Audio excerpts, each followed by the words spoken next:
La RDC prévoit de planter 1 milliard d'arbres et de donner la priorité aux énergies renouvelables.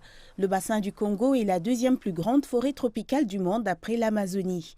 La forêt du bassin du Congo s'étend sur 6 pays africains et joue un rôle crucial dans le contrôle des niveaux de dioxyde de carbone dans le monde.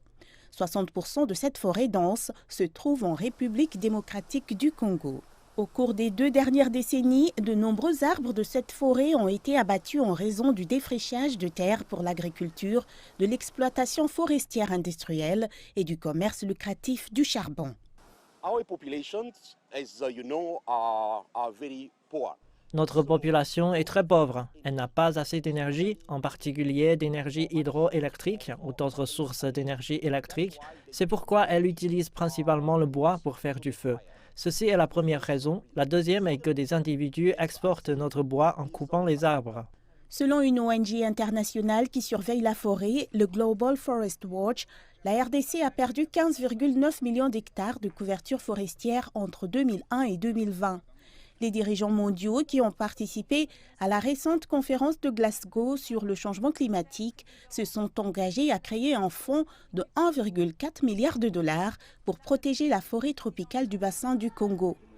Jean Imbotaka est né dans la province occidentale de Bandundu en RDC où se trouve une grande réserve forestière. Si nous allons vraiment recevoir de l'argent du sommet de l'ONU sur le climat, une partie devrait être utilisée pour construire des routes et des ponts pour les communautés vivant près des forêts. Cela contribuera à réduire l'abattage d'arbres et le gouvernement récoltera également plus de taxes grâce à l'augmentation de l'activité commerciale. Le gouvernement congolais a récemment interdit les exploitations forestières dans le but de préserver ces forêts. Le président congolais Félix Tshisekedi s'est engagé à planter plus d'arbres lors de la conférence des Nations Unies sur le changement climatique de Glasgow. Accroître notre contribution déterminée au niveau national en l'apportant à 21% de réduction d'émissions de gaz à effet de serre à l'horizon 2030. Lancer un programme visant à planter 1 milliard d'arbres à l'horizon 2023. La coupe d'arbres contribue au changement climatique car elle appauvrit les forêts qui absorbent de grandes quantités de dioxyde de carbone.